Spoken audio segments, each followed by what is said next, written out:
Welcome to the Sleep is a Skill podcast. My name is Molly McLaughlin, and I own a company that optimizes sleep through technology, accountability, and behavioral change. Each week, I'll be interviewing world-class experts ranging from doctors, innovators, and thought leaders to give actionable tips and strategies that you can implement to become a more skillful sleeper. Let's jump into your dose of practical sleep training.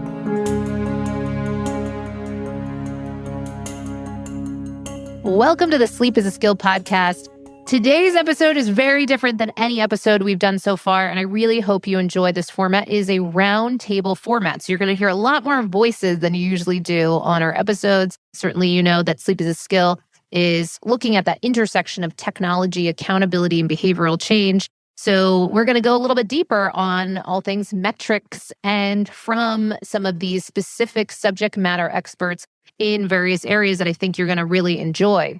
Now, a little bit of background on each guest. Dr. J. Wiles, he is a clinical health psychologist, HRV Subject Matter Expert, co-founder and chief scientific officer at Hanu Health. And just a side note, I have been beta testing their new product through Hanu Health, which helps you look at your HRV and modulate your HRV throughout the course of the day. Super cool tech. And I think you're going to really enjoy that once more people have this in their hands. It's really, really cool.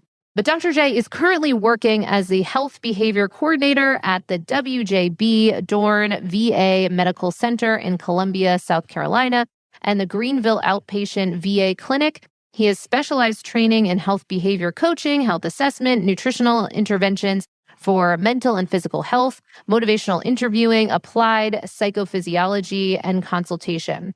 Dr. Wiles works as a consultant for companies, organizations, practitioners, and individual patients on nutritional psychology, health behavior change, applied psychophysiology, and health promotion disease prevention via complementary and integrative practices. He's also board certified in Tai Chi for rehabilitation. And then some dear friends of mine, the Biohacker babes, that includes Lauren Sambataro and Renee Belz. Lauren and Renee grew up in a health-driven family that prioritized the fundamentals of wellness and self-care. Their father, Gene Sambataro, the original biohacker and pioneer of holistic dentistry, and quick side note, he has been on the podcast. Definitely recommend checking out that podcast where we go deeper into sleep apnea and certain things available that you can use to help support your sleep apnea or to get it diagnosed. Taught them the importance of individualization and experimentation from a very young age. Renee, a certified nutritional consultant and holistic lifestyle coach with a master's degree in nutrition, and Lauren, a Broadway performer, corrective exercise specialist, and functional health coach, feel a strong passion and drive to not only share each of their journeys towards wellness, but their strategy and motivation to discover their own bodies through the world of biohacking. Their podcast, The Biohacker Babes, I had the opportunity to actually be on one of their episodes and highly suggest checking out their awesome podcast, aims to create insight into the body's natural healing abilities, strengthen your intuition, and empower you with techniques and modalities to optimize your health and wellness. And I am also participating in this roundtable, and I think you know a little bit about my background as the creator of Sleep is a Skill, the company that is on a mission to help transform the conversation around sleep on the planet. All right, without further ado, let's jump into the podcast. I think you're going to really enjoy some of the conversations that we get into, and we're going to do some more roundtables in the future. So if you have any questions that you would like to have answered from myself, from Dr. J, HRV expert and creator of Hanu Health, as well as the Biohacker babes and their immense knowledge in the area of health and wellness, absolutely send those on over to us. You can go to sleepisaskill.com, and in the lower right-hand corner, we have a little sleep bot, we like to call it, and you can submit any of those questions there. So I get a lot of questions around sleep supplements, and I'm very hesitant to just throw out a whole laundry list of possibilities. One, I don't think it's the most responsible thing to do. I really do believe in testing to see what types of supplements make sense for you. And two, because I really truly believe that most of the things that you can do to improve your sleep are behavioral, psychological, environmental in nature, and often don't cost a dime. However, there is one supplement that I personally take every day and that I do feel quite comfortable with suggesting for most individuals to experiment with because of a couple of reasons. Its high safety profile and high rates of deficiencies in our modern society. Some put the numbers as somewhere around 80% of the population being deficient in this one area, and that is magnesium. So magnesium has been called the calming mineral, and some report that magnesium can increase GABA, which encourages relaxation on a cellular level, which is critical for sleep. Magnesium also plays a key role in regulating our body's stress response system. Those with magnesium deficiency usually have higher anxiety and stress levels, which negatively impact sleep as well. Now, before you go out and buy a magnesium supplement, it's important to understand that most magnesium products out there are either synthetic or they only have 1 to 2 forms of magnesium, when in reality, your body needs all 7 forms of this essential sleep mineral. So that's why I recommend a product from my friends over at Biooptimizers. They have created something called the Magnesium Breakthrough. And taking this magnesium before bed helps you relax and wake up refreshed and energized. And while we don't recommend that you go too nuts on looking at all the sleep stage classifications on all your wearables, I will share anecdotally that many clients have reported improvements in their deep sleep trend numbers. Again, I don't want you going nuts on the sleep stage classification numbers on your wearables, but I do want to let you know about that because I know that many of you do reach out on questions of how to improve your deep sleep. So I also love that Biooptimizers offers free shipping on select orders, and they offer a 365-day money-back guarantee on all their products. Plus, they have a customer satisfaction rating of 99.3%. Very impressive. And you can get 10% off Magnesium Breakthrough. Again, this is the same magnesium that I use every single night. And finally, you can get 10% off Magnesium Breakthrough. Again, that's the magnesium supplement that I use every single night by going to magbreakthrough.com/sleep is a skill. And be sure to use the code sleep is a skill for 10% off. All right, we are back for part 2 of our Biohacker Roundtable. I am really excited to be taking the reins today and pick your brains, Dr. J, Molly, and my fellow BB, Renee. So last time we chatted a lot about what we ate for breakfast. It's insane that it took almost an entire episode to talk about our morning meals, but really awesome. So we're going to keep it super simple today. But if you didn't hear that episode, we talked about fasting, some glucose, some circadian timing, meal timing, really interesting. I want to dive into sleep, the other side of the circadian rhythm perspective conversation. We'll talk a little bit about sleep architecture, what we're each doing to organize not only our sleep, but our entire day and how to optimize. We know this is highly personalized and what's going to work for one person won't work for the other. But since we have 4 of us, maybe we can kind of cover the spectrum and cover some ground with each of our different choices.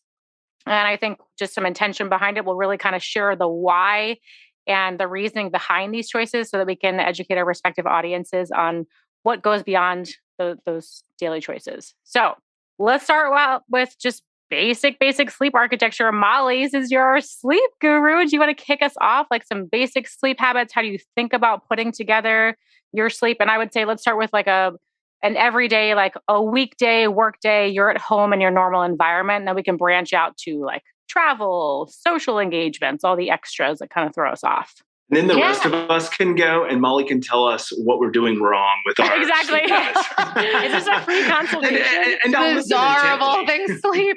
Well, before we started recording, I can share that I woke up today to a 61 readiness score. So just in case anyone is wondering, there are variations for all of us as it relates to certainly our health and our sleep. So I'm happy to share all the things, and I'm so excited to continue to learn from you guys. So she's human. Yeah. Oh my God. I was like, am I going to be okay for this podcast? Like, so of course, all the biohacks, I'm throwing back all kinds of things, ketone esters, so here we are. But I share all that because I really, truly believe that sleep is a skill set and that there's so many things that we can continue to learn to improve our sleep. And for all of us that we can continue to learn, optimize, and improve because it really is a reflection of also our generalized health and well-being, the results with our sleep. So around your question with sleep architecture, I guess I can begin with what we think of for actual sleep architecture for sleep staging, presumably, right? And I guess the first thing I'd love to call out, I'm sure people have a general familiarity, I'd imagine, with some of the different sleep staging that we might go throughout the course of the night. Just a quick primer. We tend to, as we're going in from that kind of more light sleep and transitioning to different stages of sleep. On the first half, we tend to have a higher ratio of deep sleep on the first part of our night, oscillating through those sleep cycles with little bits of REM, but then the ratio shifting over into the early morning hours into more REM heavy sleep. And part of our game is to look at what is the quality of that sleep. How can we make a difference with ensuring that we're getting that kind of optimal sleep architecture? But with that, one thing I want to say, because I'd imagine many of our listeners might be a little bit more data leaning, presumably. And so if they are listening and they're saying, yeah, I know, I want to know more because I'm not getting enough deep sleep on my Aura, Whoop, BioStrap, Apple, all the things, or I want to improve my REM or what have you. The thing I want to always put out there is that the least accurate information on our hand and wrist-based trackers are those sleep stage classifications.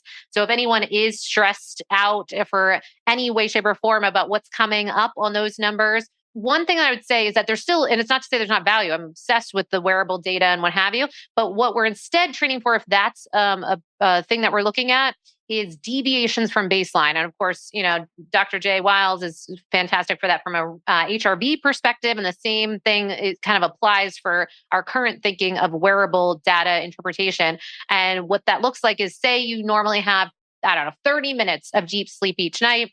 Suddenly something happens and you're logging an hour and a half and there's been this new change. We want to get into that specific shift from that baseline versus getting hung up on the specific numbers, because I see a lot of people doing that and bringing about a bit of a nocebo effect where, they're waking up in the morning and they say, oh, shoot, I had these bad scores and how am I going to get through the day and all that stuff. So that would be something. Hey, Molly, can I stop you and ask yes, you, please. Can I ask you something real quick? Because I'm very genuinely curious. So is your point, like if we're looking at sleep architecture and we're looking at, let's say, the amount of time or percentage of time, say, on the Aura or Whoop for each different sleep stage, do you think that it's more like those numbers may not be super accurate, but maybe they're consistent? Or do you think even consistency is a little bit up for grab? Well, so good question, good distinction, because then there are questions of what happens when they update their algorithms. Do things kind of shift there? How we like to at least think of it generalized is that within each specific wearable that you can kind of chart and measure your specific baseline that is emerging, say, for instance, for your REM baseline and your deep sleep baseline, for instance, and then noticing if there is that deviation, but not cross-comparing against different wearables, because I'm sure many of you have all seen that we have very different readouts on Whoop versus BioStrap versus Aura, and you kind of lose your mind if you try to do too much of that.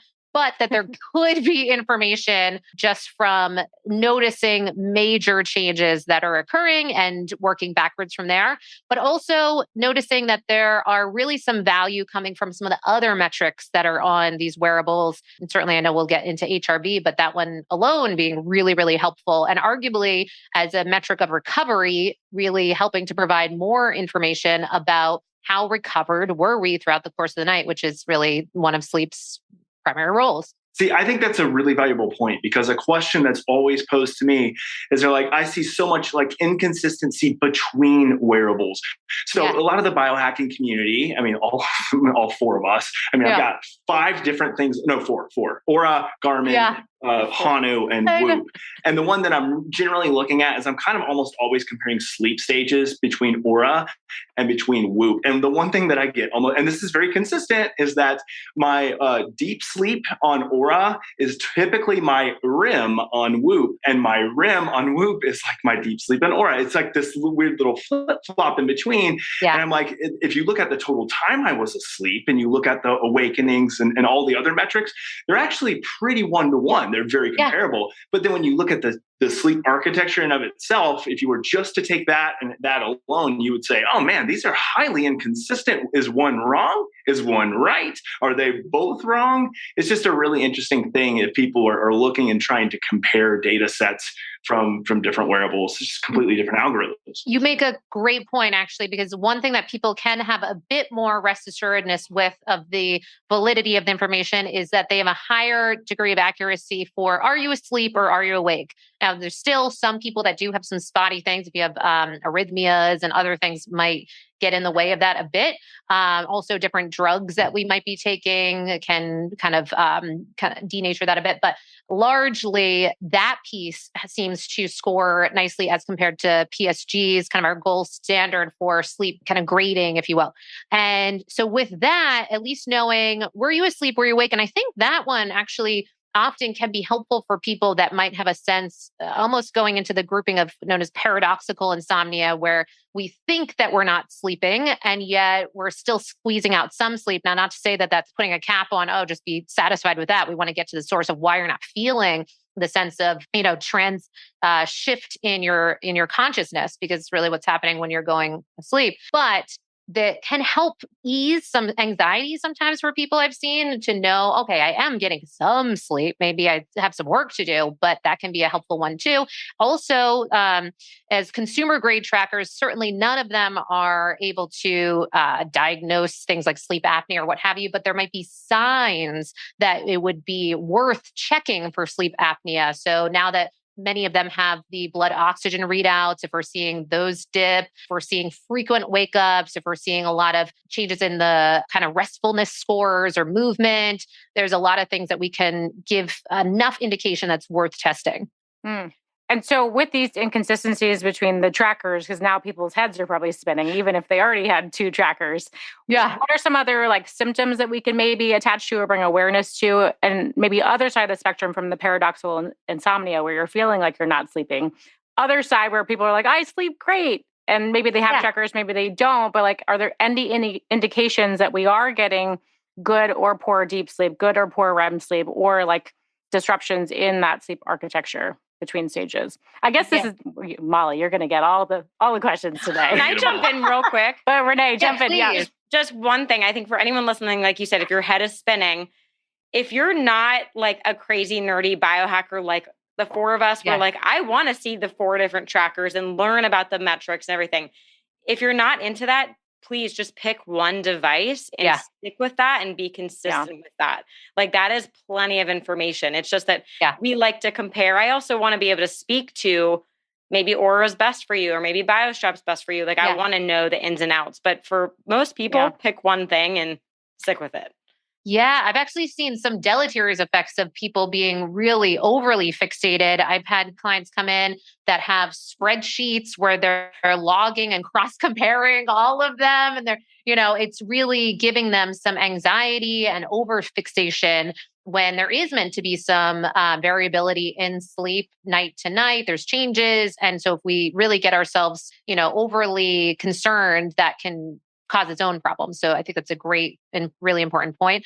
And then some other things that we might want to be aware of, say if you pick your one tracker, and a couple of things to take a look at. One, like I said, not overly fixating on the sleep stage classifications. We know those are kind of the least accurate, but noticing trends and huge shifts, but also some of those kind of readiness indicators, looking at the heart rate, body temperature, respiratory rate, HRV, and those and other things, along with sleep, blood oxygen readouts. Also things where people say, oh, I'm fine. Sleep optimization is not for me. I fall asleep immediately. That's actually one of my biggest things that I hear so often. And that's the biggest red flag for me, that something might be up with your sleep if you do fall asleep in 45 seconds or what have you, because that can be a clear sign for sleep deprivation. And potentially, I think I am a stand that I really believe that eventually every single one of us will be tested for sleep apnea, because there's so many instances where maybe it might not even be into the moderate or severe side of things, but there might be mild signs of this, or even upper airway resistance syndrome, some version of mouth breathing or difficulty where we're not breathing in a way that's allowing us to get to that fully rested state and getting to those deeper stages. So I think down the road, that will be something that we'll all kind of screen to the same way we test our blood pressure and other things. Yeah, that'd be amazing. Dr. J, I'm curious, what have you learned from either devices or just non-device tracking about your different sleep stages, and what can you offer as far as advice? Yeah, it was really interesting because to Molly's point, if you look at the review of literature, especially when they're trying to characterize, can we accurately identify sleep staging in terms of time, percentage of time? There's just a lot of inconsistencies there. So very similar to Molly, I don't place as much weight on that. I will look at that when I wake up in the morning, but I tend not to pay as much attention to it as I do just overall quality of sleep. And the one thing for me too is that I am always someone that first goes subjective, then go objective, not objective, then subjective, because objective, then subjective, that's a lot. I sound like Dr. Seuss. But going objective, then Gotta subjective. write a children's book. Yeah. Right. It's coming out. It's all on HRV. The kids will love it. I'll try it with my kids first. But the one thing that I want to always make sure that I'm doing is not like looking at the data first and then allowing that to become a self-fulfilling prophecy throughout the day. So I wake up and like the first thing I do is like I'll get up generally after I've checked HRV. I actually really do that first. I will go and by check HRV, I actually mean with Hanu, not like look at my aura score, my aura HRV. I will actually go into the shower and I take a cold shower every single morning. And it is my moment to check in. And I check in every single day. It is a non-negotiable. And what I mean by check in is I just say, do I feel rested? Like, it's as simple as that. Do I feel rested?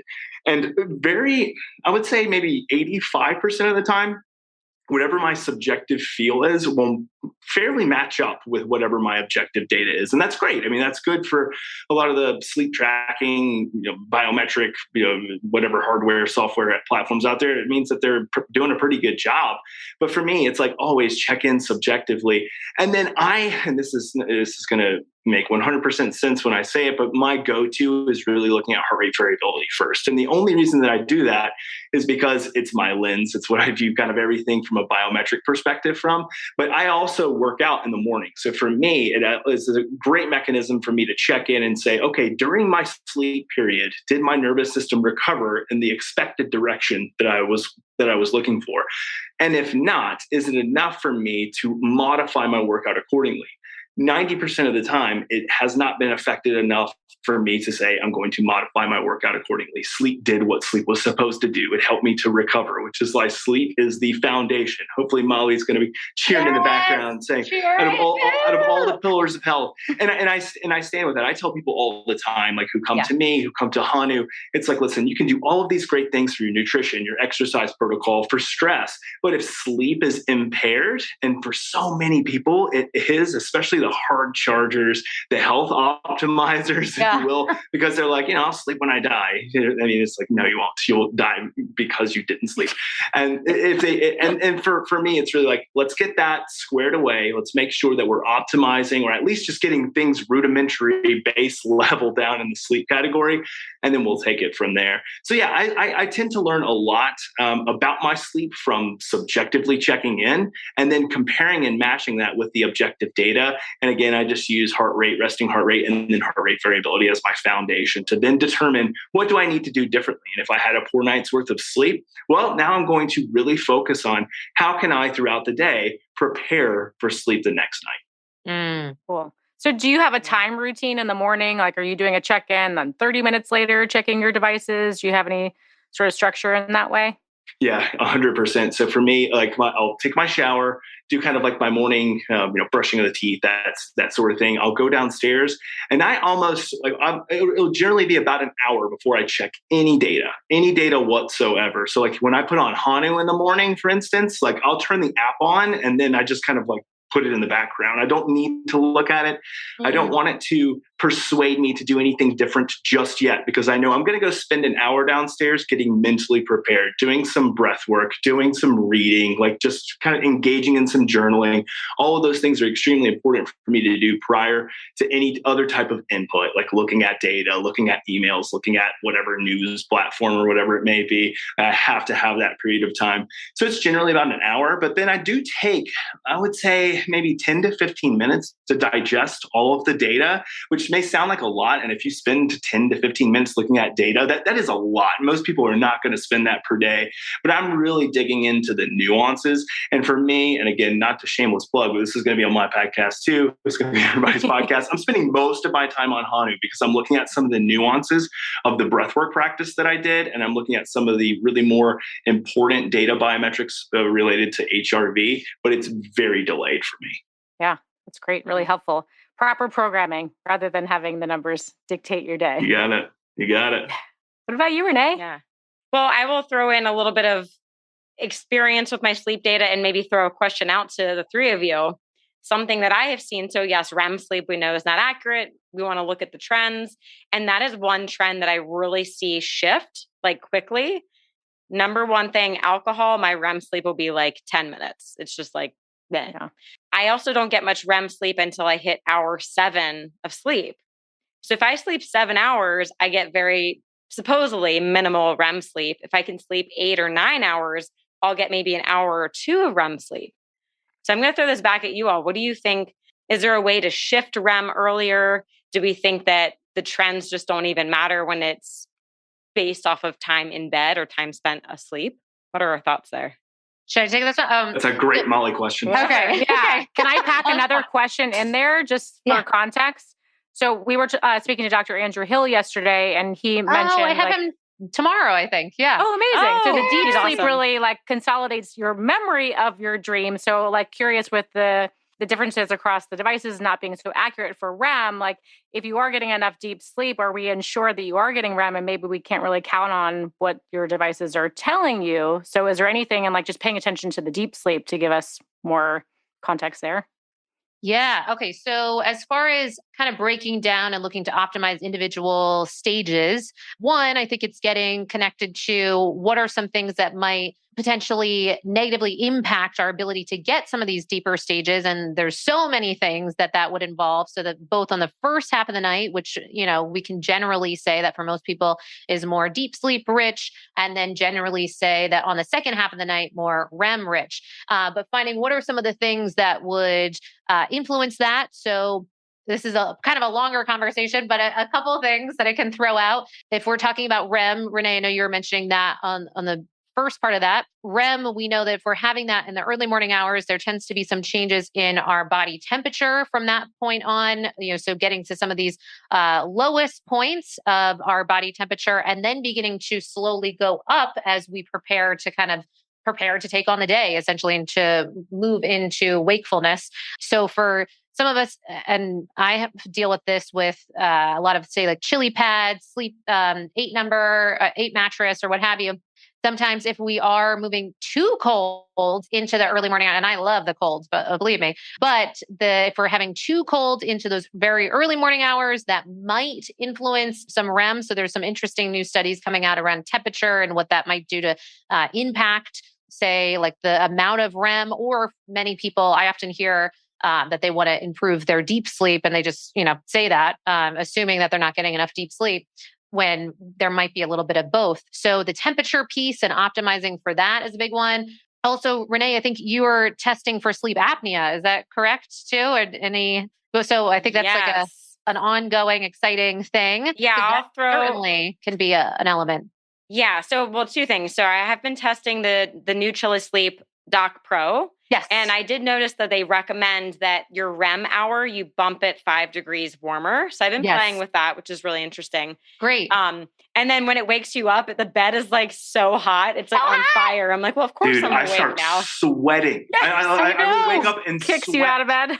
Yeah, and I have the same one that you all do, the Doc Pro. And it gets up to 113 degrees, and I'm like, oh my goodness! Like I wake up, I'm sweating. Wow. I mean, it gets your butt out of bed for sure. It does. Yeah. I don't want to lay in that. So I've been playing with that, and then I did also Empower Sleep, which Molly, you introduced me to them, which is super exciting. You can probably speak to it better, but it's a ring to check for sleep apnea. So you do 3 nights, you can do consecutive or randomly. And it's looking at obviously much more than the Oura ring, but they can detect not a lot of upper airway resistance. They said they can maybe hint that you would need a more official sleep study in a center, but definitely sleep apnea, they can rule that out or say, yeah, you need further testing? Yes, because they're using so they're a company and that is utilizing the sleep image ring, and that's FDA cleared to test and be diagnostic for sleep apnea. So more and more, as we have the ease of use to be able to test for both sleep apnea but also sleep quality, because they are pulling a bit of HRV information. So Dr. J, it might be an interesting one for you to connect with their company. It's a very cool the sleep image ring at least, and potentially Empower Sleep. But ways that we can many times over test for how we are performing for our sleep, not just one night. And this is kind of their argument in Power Sleep, is that the same way we do test for blood pressure, we don't just do one test in your whole life and then just go off of that. You take many, many tests because many things can impact it. Same thing for sleep apnea. If you eat late, if you drink alcohol, if you put on some weight, if changes happen in your musculature or even tongue muscles and other things, then instances of apnea or apnea-like events can go up. So we want to have behooves us to be able to test frequently to see if there are changes. Also hormonal shifts, things like using TRT seems to up the chances of more instances of sleep apnea, even if you didn't have that present before, or if it was mild and can up the amount. So it's layered. And that's where I really believe that is one that we need to be testing more frequently for, because that's just such a common one, surprisingly, that I see so much of, especially in the changes of our face shape and many other issues. So it gets very detailed and layered there. But then, of course, there's a ton of other things that could be impacting our sleep quality and then not allowing us to get to those deeper levels of sleep, and then could be impacting, the ability to get sufficient REM and deep sleep. So then that can go to some of the things that you guys are all very aware in. So blood sugar regulation. And so having stability there, the quality of your environment, your sleep environment, light exposure throughout the course of the night. I mean, and I don't mean to say these things that we might know, but I think sometimes we say, oh yeah, there's a little bit of light in my room, but who cares? Not a big deal. But those things can come up again and again. Are there sound issues? Are you sleeping next to someone who's snoring? All of these things can impact the depth of that sleep that we're able to get into. Yeah, I'm excited for you to talk to Dr. Hill, because he's just saying that he doesn't think light is as big of a problem as people are making it out to be. So I think you guys are going to have a really healthy debate that shakes out at the end. Well, and I'm really excited to speak with him because, and I so, just value some of the work that he's doing in this realm of ways that we can improve even things like TBI. And I was hearing from some of the Peak Brain Institute reps that they're seeing things that look akin to TBI with people that have long COVID, so really interesting. And I've been seeing a ton of that for people long COVID and changes in their sleep patterns, for women of menstruating age, changes in their hormonals, in their cycle. So just what they're doing to then address the brain itself, and then how could that be impacting things like sleep and other recovery elements is super exciting. But yes, I'll have to talk to him about the light piece for sure. Yeah, so many variables. I just wanted to come back to the testing piece that you mentioned. I did a home sleep study with my dad, and if I had just looked at one night, I could have self-diagnosed. So this is exactly what's wrong with me. I did 4 nights in a row with 4 very different sets of results, which is really interesting. I found that even 4 nights wasn't enough to come out with any kind of hypothesis or really path forward with actionable. So I probably need to do 7+ nights because there are so many variables. So I just thought that was really interesting. I think we have a long way to go with testing. So I'm going to offer a giant step back that is not a biohacker thing at all, but when it comes to sleep architecture, especially when I am traveling, and I'm only mentioning this, my dog is very thirsty. I'm only mentioning this because my fiance Jeremy didn't know about it. And it seems so simple, but because he didn't know, I'm going to tell you, on the Apple phone, if you have an Apple device, they have the sleep wake setting. Is everyone familiar with this? So he had never heard of it. And he's, when we travel, he's just like, I'm going to set my alarm at whatever time I have to wake up. I'm like, no, I'm going to set my alarm for a certain amount of time in bed. And for me, it's the time in bed when I'm traveling, because I like to buffer it a little bit because there's variables unknown, like temperature. 65 is not the same in a hotel room as it is in an Airbnb friend's house. So I have to allow a little extra buffer because potential wake ups, because it's an unknown environment. But generally, if I allow for 8 hours and 15 minutes on this sleep wake alarm, then I'll be able to get through all of my sleep stages with a little extra buffer for the unknowns, potential wake ups. And I thought it was interesting because I was talking to Jeremy about it. He's like, no, I just set my alarm for the same time every day. I'm like, you're potentially waking yourself up in the middle of a sleep cycle. And I want to give my body the best chance possible to get through those sleep stages. Because like me, just like Renee, I notice my REM sleep really happens very late in the morning. So if I wake up at 6 or earlier, it's like I don't get it. If I allow myself to sleep in. So that's been sort of like my grace and my biohacking. I'm like, okay, this is just what works a little bit better for me with my chronotype. I know that I have to get those hours to get REM. So, I don't know with these metrics if it's accurate or not, but I do remember my dreams better if I allow that extra time into like the full architecture of the night. What is the sleep wake thing on the Apple device? So you can set an alarm at certain times, or at the very top of the page, you can dial it in. It's going to hold your like total sleep and it'll dial. So like if you want to bump your wake up time earlier, it will set your bedtime earlier. I'm doing this visual that I know not everyone can see me, but is it kind of looks like a clock. Is it sensing something? No. It's just ensuring that you're getting total number of hours of sleep, or we'll just say in bed.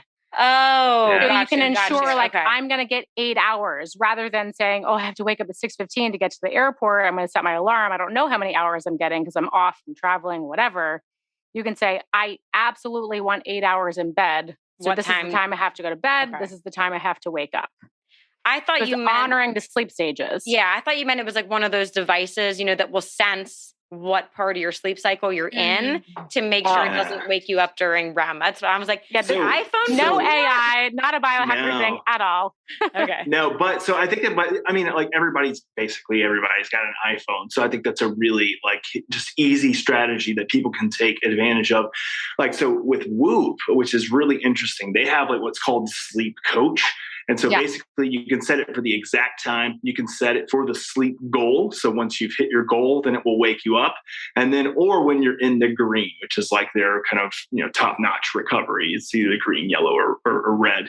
And so for me, I normally do exact time when I'm at home. It's 5 a.m. But the thing I love about it is that I have both my chili pad getting up to like 113 degrees, which is going to wake me up. But also like I don't have any sound that wakes me up. It's just the vibration on the device. And that just feels so much more gentle than an alarm going off in my ear to kind of rattle me. I'm curious, Molly, do you have any thoughts on that? Like, especially like the haptics that wake you up, on Whoop, or even like the sleep coach, quote unquote, that they have built into their app? Sure, I do. So some of the generalized rule of thumb for the wake up time is that we're looking to create a life where we largely do wake up at around the same time with a margin that moves out kind of plus or minus, say like 30 minutes, maybe max if something was really crazy the night before into like a 40 something minute range, but largely swinging with that 30 minutes earlier or 30 minutes later. But the reason for that is that we're aiming to anchor ourselves from that generalized wake up time. And that is irregardless of what happened the night before is really the recommendation, even if that sounds very harsh almost, or like not loving to our body or what have you.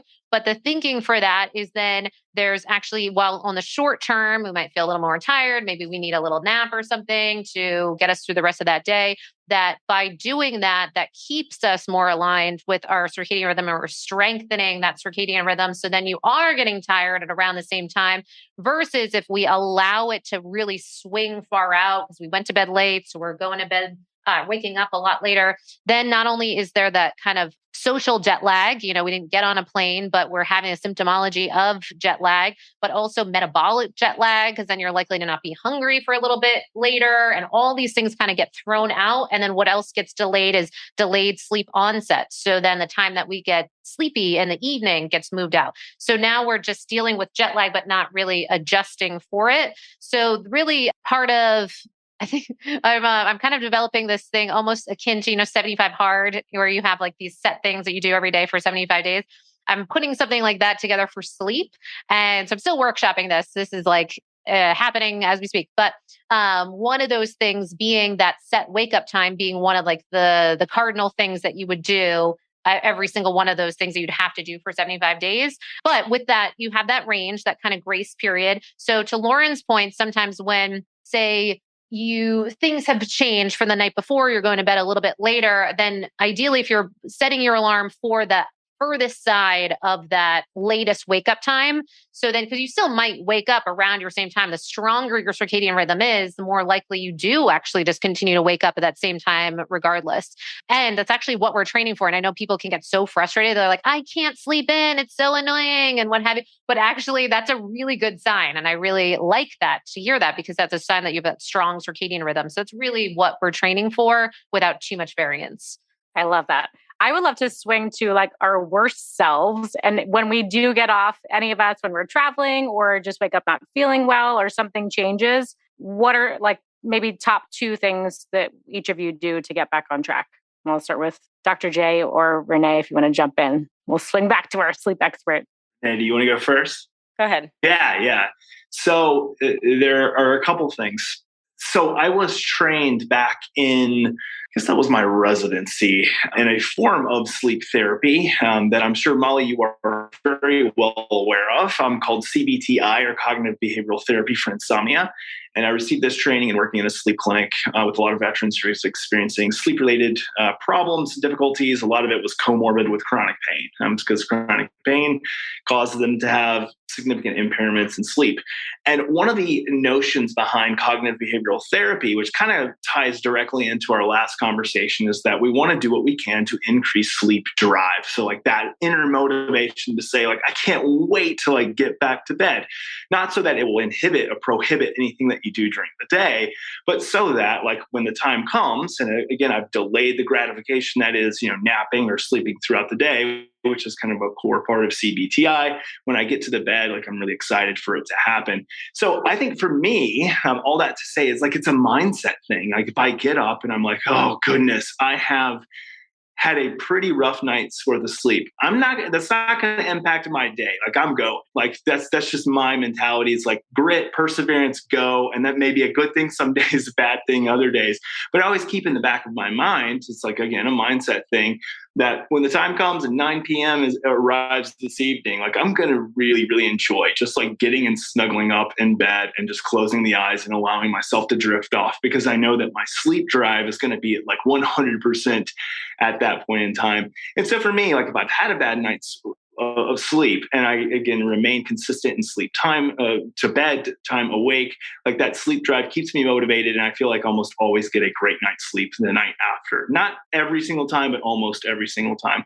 So that's one thing. The other thing would just be overall down regulation of the nervous system throughout the day. So for me, if I have a poor night's worth of sleep, I tend not to be as lethargic as I do like amped up, like overly amped up. Like my nervous system is in hyperdrive because my body is stressed. My mind is stressed because I didn't sleep super well last night. So for me, it is taming that lion through different breath regulation techniques, down regulation of the nervous system techniques like biofeedback, or maybe some SDR, or maybe some meditation. I just sprinkle that more throughout my day. They're already kind of an innate like habit of mine. I just do them throughout the day, kind of at set times, but I like to include more of it throughout the day. And that for me, again, just a great way to calm the nervous system down, kind of just stay in the moment instead of being so like just driven. And then because if I do that and I stay kind of ramped up, then the fatigue will really set in generally later in the afternoon, like 3-4 o'clock. Then it goes from like hyperdrive because my nervous system's amped up to like crash at like 3 or 4. And again, like I don't want to start taking a nap at 3 or 4 in the afternoon. And I used to do that. Like I would just say, screw it. Like I'm taking my nap at 3 or 4 p.m. I take it for whatever, 30, 45 minutes, sometimes an hour. And the next thing I know, it's, I go to bed at 9 and I see the clock and it's 10, 11, 12, 1. Bad night's worth of sleep again because I screwed things up. So that all to say, yeah, I think that those 2 things have been the most helpful. I love that. So awesome. Yes. Excitement for sleep. That's right. Excitement for sleep. I love that. Yeah. I'm always excited for sleep. Same. I saw your face, Renee. You're like, who isn't always excited? I know. Same page. Well, I can step in as a person that would have. So if anyone listening has dealt with sleep anxiety can be a whole thing where you actually like, and this was something that I dealt with in the kind of origin phase of why I even created this company was just such a lack of a sense of agency of my own ability to get to sleep each night. And I would have a sense of dread for the night approaching and just like, here we go. Another night, going to be staring at the ceiling. Blake's going to be asleep next to me, sleeping like a baby. And I'm going to be so mad. And I'm going to be, just like really, and I can laugh about it now, but at the time it felt so like frustrating, scary. Like, is this always going to be like this? All of those things. So when that wasn't working, I would bring in a lot of new things and change so many things if I didn't sleep well. So that's why I would love to parallel with one thing that I love that Dr. Matthew Walker speaks to. And I'm sure a lot of people have read his like Why We Sleep and, different kind of thought leader in that area. And one of the things that he speaks to is the do nothing method after you didn't sleep well for the night before. And what he means by that is that with the do nothing method, you still get up at about the same time. With that little swing that we talked about, a little bit of that variance, but largely same time. You're not waking up instead of the 7 a.m. wake up, you're now waking up at 10 a.m. You're not doing that. You're still waking up at around the same time. Then you're not then doing some of these other things that we might do, because many of us will say, oh, that night was horrible. I need extra coffee. If it's biohackers, maybe extra nicotine gum, whatever it is. We need all these things, right? Which, I've certainly been guilty of at different points. But I will say that we largely try to minimize some of the stimulants. We largely try to not have too many extra naps, like Dr. J was speaking to. And then we aim to not do something a lot of us might do, which is, it was so rough last night, I'm going to go to bed early. Because then that can also be a recipe for upset, because now our body's not ready for that. And now we have that frustration. And we might actually find that we're now going to bed later than we originally planned, or we fall asleep and now we're waking up at the wrong time because that body clock is not aligned, or we're kind of moving like sloths and we're not getting outside and getting sunlight and all those things. So instead, with this do nothing method, you do what you normally would do, which I know can sound very like, are you kidding? But it can really be an investment in resetting all of those things that we're speaking to. Yeah, that's amazing. So I'm like the opposite of Molly's problems. My sleep problems were that I would sleep too much. Hypersomnia. With chronic fatigue syndrome in my 20s. Yeah. But now I really still follow like what I learned from you, Molly, like sleep capital versus social capital. Like this is a big thing for me. I think trying to go to bed at the same time and wake at the same time is my biggest struggle. And I used to get like upset and stressed about it and anxious. Now I just do my best and accept that's just kind of how my lifestyle is. I say the blessing and the curse of living in Las Vegas is I always have visitors. Like every other weekend, there's people in town. We're going out to dinner. My 10 p.m. bedtime is now 11, maybe midnight. It happens. Yeah. So I really kind of I get as much sleep when I can. I know that some nights aren't going to be great. I almost think of it a little bit as like the way I approach nutrition, right? The feast and famine cycling. Yeah. I naturally do that. Like during the week, I'm maybe more in like that famine phase. The weekend's a little bit more feasting because I'm going out. So that cycling seems to work really well for me in the nutrition, the sleep, even stress, right? That hormesis, like my Hanu, some days it's great, some days it's not. But like, I think that balance, kind of like the Goldilocks principle, seems to work well for me. I know the circadian rhythm gods are like, no, this is not what we want you to do. But, that's just how it seems to roll for me. I really appreciate that, Renee. And I was going to say, like, I think I started this podcast saying, let's share the why, because I think the personalization, we can go through all the science and what the circadian rhythm gods, which is hilarious. I've never heard that. Love it. But if it works for you, like who else can argue that? And I'll say for myself, like I do try to follow that 30-minute swing that Molly introduced. But Sunday is typically my only day that I can potentially sleep in. And I do let myself sleep in up to an hour later than what I normally do during the week. And you could say like, oh, that's going to throw off the rest. But I treat it as a treat. And we could make the analogy to food. Like you're going to have a treat day, not a cheat day. You're not cheating on your nutrition or your diet. You're choosing one intentional day that you're going to do something different, knowing that you're going to get right back on. So I sleep in an hour later on Sunday. And then I know like I have to get adequate light and especially movement, like lots of movement, so that I do go to sleep at the same time Sunday night and not shifting that window, like you said, Molly, which is then just going to screw everything up. So that seems to work for me, even though I feel like, oh, if I just like read the science, I'd be like, that's bad, Lauren, but know thyself, right? I don't know. You could tell me differently. Yeah, no, and I think that's where I think that this whole thing goes into the gamification of it, I hope the interest and hopefully fascination with getting intrigued by, our results, what's working, what's not working, testing different things, learning different things, and also having the freedom to adjust. So one thing that we do in our courses is we create something called a circadian crafted day. And so we have people really look at their calendar and see what works for them and in their stage of life. Like certainly I see different trends with my, mid 20-year-old clients than we see with our 45 and over clients or what have you, with how they're designing their day. And we're also really making the argument, it's also kind of like a life design conversation too. You're really sitting and saying, if I was to create my ideal day, what would this look like and what could I commit to and be excited about waking up at around the same time? And maybe that means design. So one thing I've been doing, I have kind of like summer hours, the sun sets so much later. I moved to Austin. I'm doing a lot more socializing over here. I mean, my God, the community over here is nuts.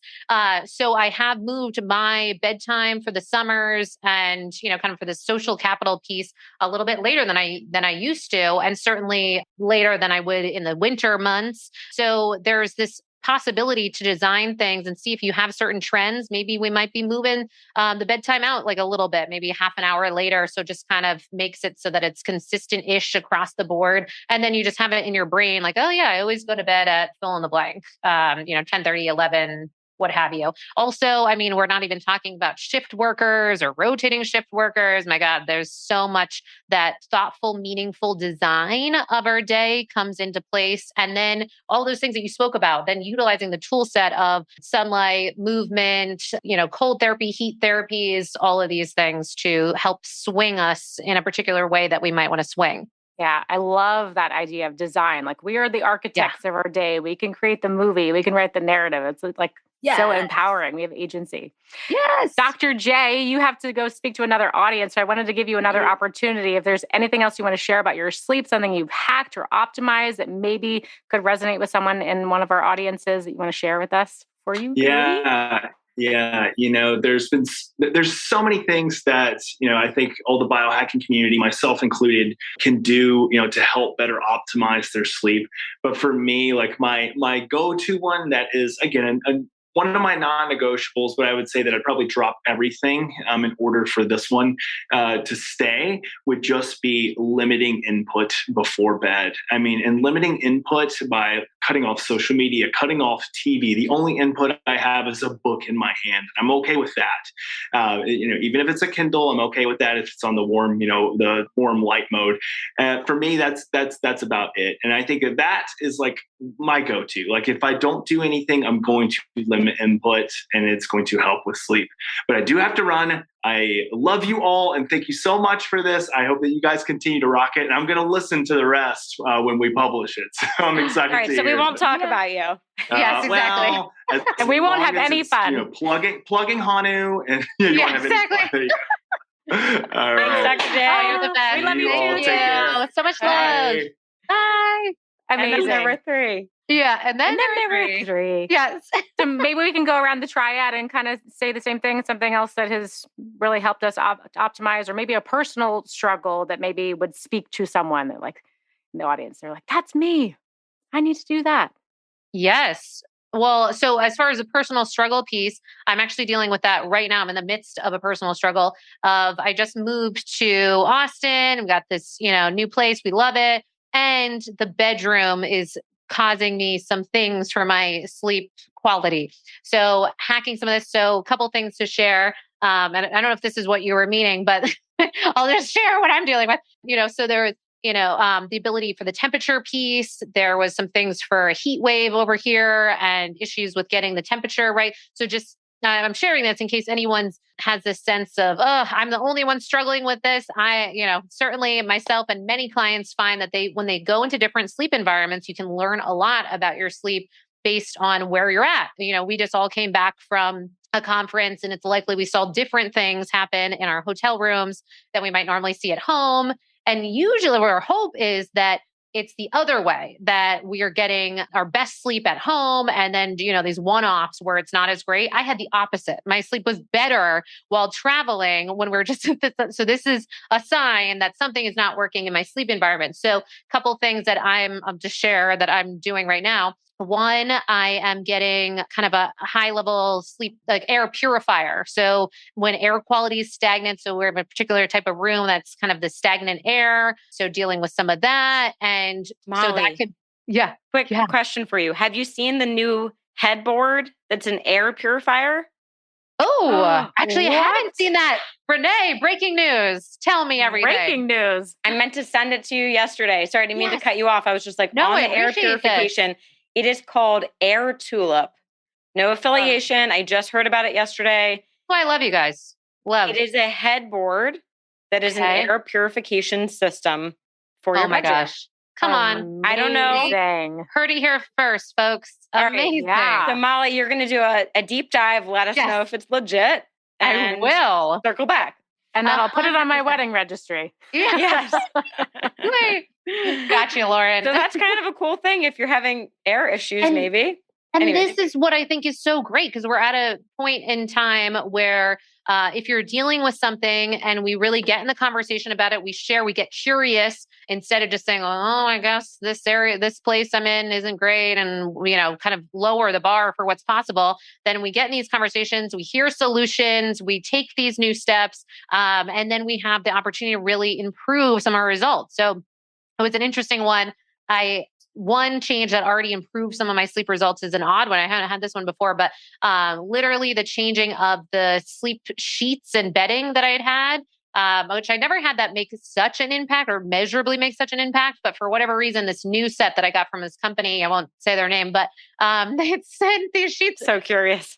Nice, but I think more prone towards a type of sleeper that maybe needs some of that extra heat, or does well with that. So I did not do well with that. So once removing that, actually there was a noticeable change in my sleep results. So that was a new one. So I'm saying all this because my hope is that by getting curious, by really taking the time to optimize, I just moved recently, been traveling a bunch. So really now that we're a little bit more settled, taking the time to improve this environment, you do it on the front end, make the investment that you're going to make. And then you get to reap the rewards of setting up an optimal environment for yourself. So I think there's the opportunity for us to all continue to do that and look.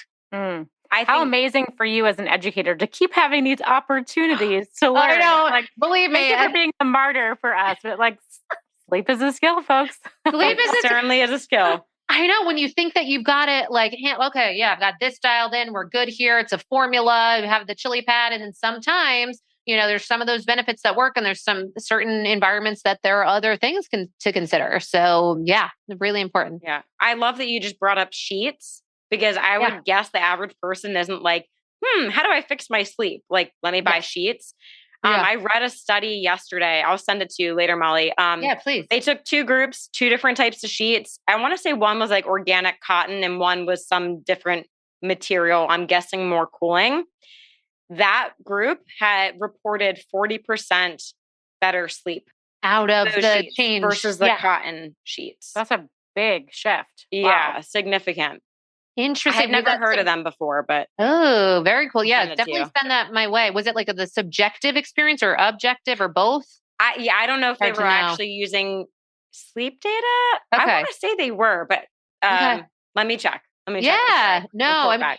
And that goes into that realm of just really almost like a sleep detective, taking the time to set things. And then you don't have to think about it. We don't want to be overly fixated on these things so that it's problematic, but just taking the time to see, is everything workable? Is there workability here? And then once we do get that workable, like Renee, I know you mentioned that you and Ryan have taken a lot of time to kind of set up your optimal bedding and everything's like, the sleep oasis. And doing that, now you have good vibes around your bedroom experience from the sounds of it. And we can all kind of do that. Yeah, I would say the only downside to that is it makes it harder to travel. Yes. So I have hacked my bedroom at home. So that I would say, something to share with the audience is learning how to hack your sleep when traveling. Yeah. Things that have worked for me. Number one, always travel with an eye mask. You just don't know what the lighting situation is going to be. There's going to be a weird light or a weird window always. Always have an eye mask. Now I'm traveling with the Manta cooling eye mask. Nice. So if I go to a place where it's hot and I sleep hot, so I'm really sensitive to that. Same.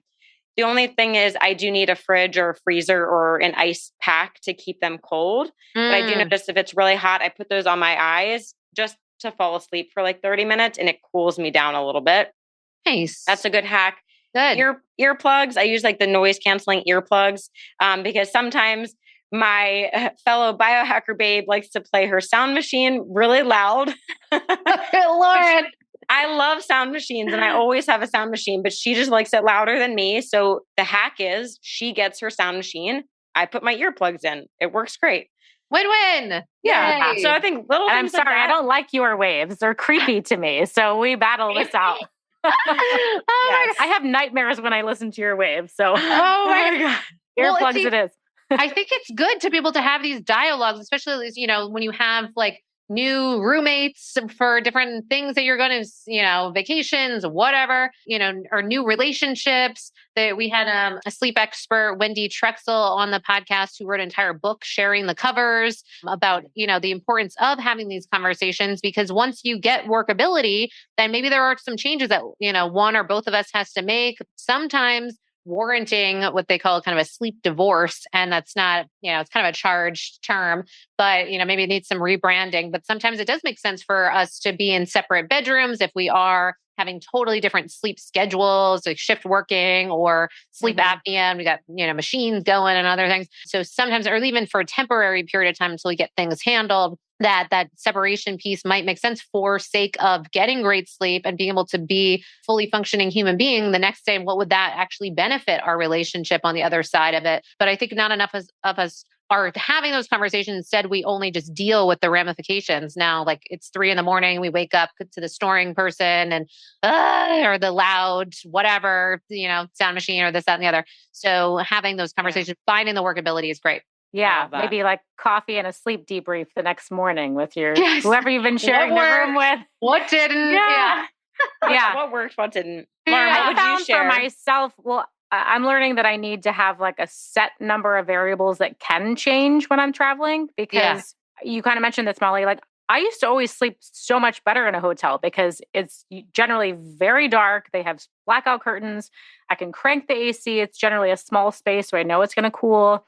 But this past weekend at the Biohacking Conference, we just had an interesting situation. So Renee and I had reserved a room. Yes. And then Jeremy was like, I want to come. So it was like, okay, Jeremy's going to come into the room. And now Ryan's like, I'm going to come too. So we ended up having 4 of us sleeping in a room, which like physically, spatially was not a lot, but energetically, it was a lot to navigate. Yeah.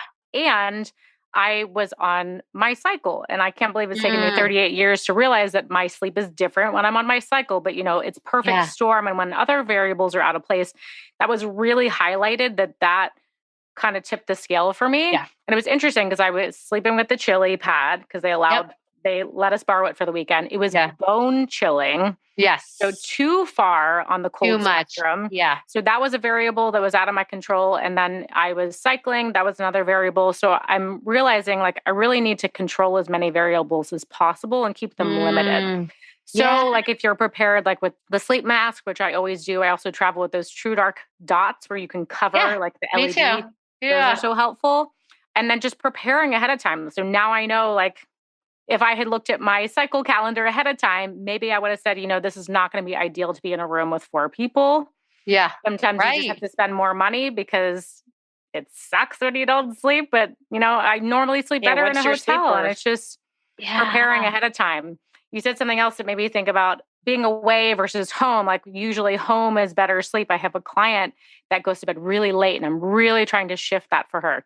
When she has company, and she has company quite often, she goes to bed earlier because all of her friends go to bed earlier. So I'm like, how do we just always have company around? Yes. You? It's like, what a Vegas. Yeah, right. Yeah, just move to Vegas. She will always have company. Oh my God. I'm going to send her to your house. Yeah. I know, but I thought like the takeaway is, oh wow, like living in community and kind of syncing up with your friends, and she was able to get that social time and get to bed early. So like really kind of checking in with your people.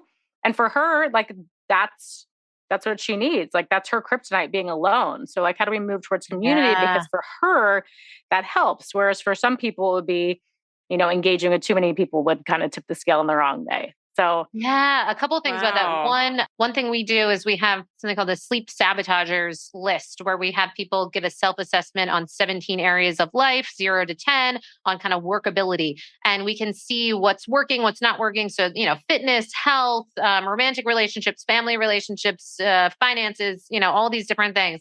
And when we see certain things that maybe are showing, again, this is self-assessment, which you can learn a lot about a person based on how they're, thinking about their life. But when you see things like, friendships, family relationships, what have you, scoring consistently really low and feeling like they don't have the ability to shift that can be really disempowering. And we know that loneliness is correlated with poor sleep results and also mental health issues and other things. So that gets into more of this. And, people often want, okay, well, just tell me the supplement and like the 5 things I got to do to improve my sleep. But often it's more layered than that. You can't divorce the experience of your life and how fulfilled you feel, how part of a group you feel. We're social creatures. And even despite the fact that many of it's become the norm to be divorced for many other individuals, but that's not how we're biologically hardwired. So yes, 100%. And I think the only tricky part is, I love that example because it's such a positive group from the sounds of it.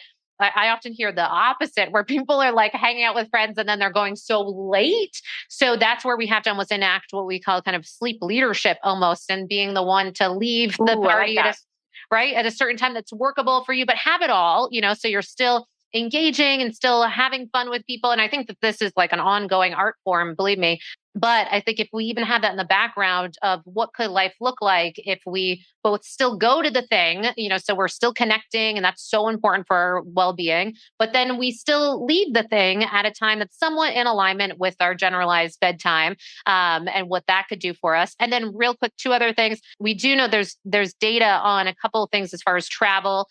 One's called the first night effect. And so the first night effect is just almost being prepared that for most people, for many people, will find that the first night when you are traveling, you might have more difficulty sleeping, and to not be like flabbergasted when that is the case. And the thinking is it's more hardwired that we'd be a bit more on alert. You're in a new environment. Is it safe? Is it not? All that. And the only asterisk to that is that there can be a paradoxical response for people that are more identified as insomniacs, and that transition. So not being in a stressful environment, that they've kind of linked up their bedroom as like, a place of upset and not sleeping and poor results. They go into a new space and then they actually sleep better. So that's one call out. But for many of us, it's the other side. Yeah. So it gets layered, but to not beat yourself up if it goes a particular way when you are traveling, and just aim to get things back on track.